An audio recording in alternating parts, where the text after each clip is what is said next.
ពោះគោដល់ពេលវាសស្លាយអញ្ចឹងទៅដូចអត់សូវមានជាតិដូចពោះគោយើងនៅស្រុកខ្មែរសោះពោះគោនៅស្រុកខ្មែរយើងសវល់ខ្មៅខ្មៅឯងប៉ុន្តែម៉ែដាក់ក្នុងមាត់មួយម៉ាត់ទៅនិយាយថាអូជាតិនោះជាតិហើយមកនៅនេះ6ឆ្នាំហើយមិនតែបានញ៉ាំអាពោះគោពណ៌ខ្មៅមានសួតមានអីចឹងទេធម្មតាអាពោះគោវាមានគ្រប់ម៉ាកគ្រប់ម៉ូតទៅច្បល់ឈោគ្នាទៅយើងយកទៅចំហុយយកទៅស្ងោរចំហុយទៅវាឆ្ងាញ់ណាតែខ្ញុំញ៉ាំបានតែពោះគោសសស្អាតស្លាតនឹងសំបីតា100ស្ទាប់ក៏ពណ៌សឡើងស្លែតដែរហើយឆ្ងល់ពោះគោគេលាងឡើងស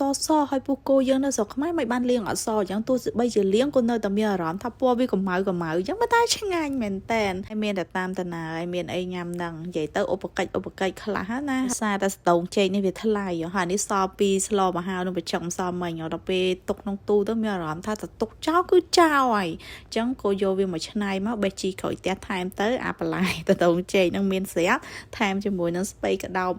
មកយាហៀងទៀតទៅរួចមកហូបមកពេលទៀតខ្ញុំចឹងបងប្អូនខ្ញុំនៅនេះខ្ញុំថាមណារបស់ណាដែលខ្ញុំអត់ទៅចោលខ្ញុំអត់ចោលទេខ្ញុំឆ្នៃតអស់លទ្ធភាពបងកាយខ្ញុំនៅស្រុកខ្មែរយ៉ែឲ្យតែញ៉ាំល្មមអូចោល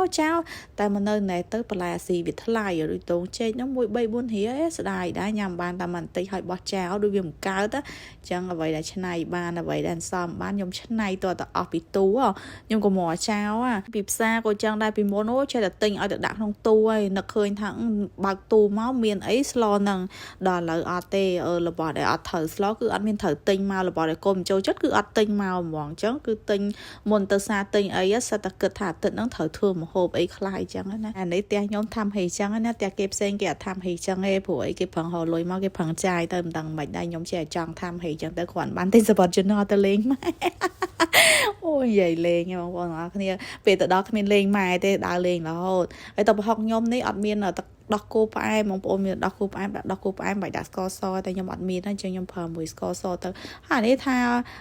ឆាប់ផុយណោស្ងោយយូរតម្រាំតែផុយគោហើយខ្ញុំថែមជាមួយនឹងសាច់ចៀននេះបន្តិចទៅសាច់នេះខ្ញុំប្រឡាក់មួយភេងខ្យងហើយមករិចបន្តិចឲ្យវាឈ្ងុយចឹងទៅចៀនជាមួយប៊ឺទៅល្មមទៅប្តីខ្ញុំគាត់ចុចហើយប្តីខ្ញុំគាត់ចូលចិត្តញ៉ាំសាច់ផងហើយពូគោនេះអស់រៀងច្រើនប៉ុន្តែខ្ញុំហាន់ទាំងអស់ទៅចាំពេលណាដែលគាត់ញ៉ាំសោះខ្ញុំយកស្លំជូរទៀតអូយឲ្យច្រើនហ្មងតែដោយសារតាអាពូគោហ្នឹងវាអត់សូវឆ្ងាញ់ទេវាអត់ដូច100ស្ទាល់ហើយនិយាយទៅវាអត់មានហ៊ុនអត់មានថ្លើមអីតែដោយសារតែខ្ញុំស្ដាយបន្លែអញ្ចឹងខ្ញុំក៏យកវាមកធ្វើអញ្ចឹងទៅហើយសាច់នេះមានអារម្មណ៍ថារៀងឆៅប៉ុន្តែប្តីថាដាក់ microwave បន្តិចទៅបានហើយខ្ញុំមានតែប៉ុណ្្នឹងទេបងប្អូនហើយញ៉ាំលេងទៅញ៉ាំឲ្យតែឆ្អែតទៅព្រោះអីមិនដឹងធ្វើម្ហូបអីទៀតក៏ញ៉ាញ់ខួរហ្មងហើយស្ដាយបន្លែចេះតែឆ្នៃវាឲ្យប្តីញ៉ាំអញ្ចឹងទៅណាមួយប្តីខ្ញុំស្រួលផងឲ្យតែមានម្ហូបលើតុគឺគាត់ចេះតែញ៉ាំហើយគាត់ល្អទេសូមបង្ហាញបងប្អូនទាំងអស់គ្នាបន្តិចអំពីថ្នាំដុសធ្មេញផ្សារធម្មជាតិ24ដែលជាប្រភេទថ្នាំគ្រាប់